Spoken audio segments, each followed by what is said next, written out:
भाई साहब Nepal world cup qualify तो कर गया, मगर ये 5 खिलाड़ी ने बड़ा योगदान दिया। भाई साहब मैं आपको बता दूं, अगर ये 5 खिलाड़ी नहीं होते तो शायद Nepal cricket team world cup qualify नहीं कर पाता।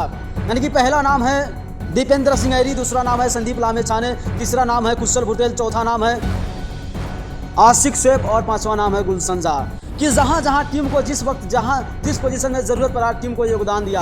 यानी कि सटीक कहने का बात करें तो भाई दीपेंद्र सिंह ऐरी ने तहलका मचा दिया, तो वहीं गुलशन जाह ने सबको डरा दिया और भुरतेल मामा ने तबाही मचा दिया और आशिक शेख ने जलवा बिखेर दिया।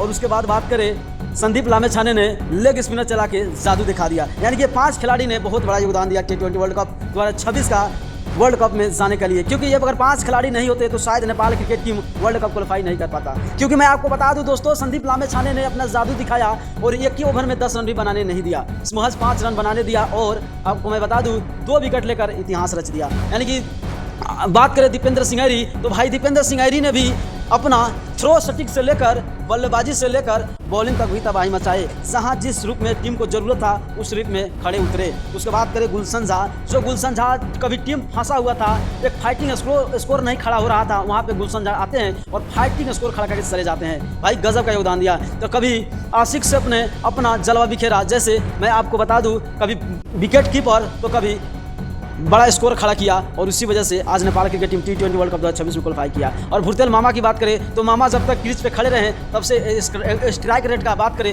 तो भाई जलवा बिखेरते रहे। यानी कि सबका योगदान सबसे बड़ा भुरतेल मामा रहे।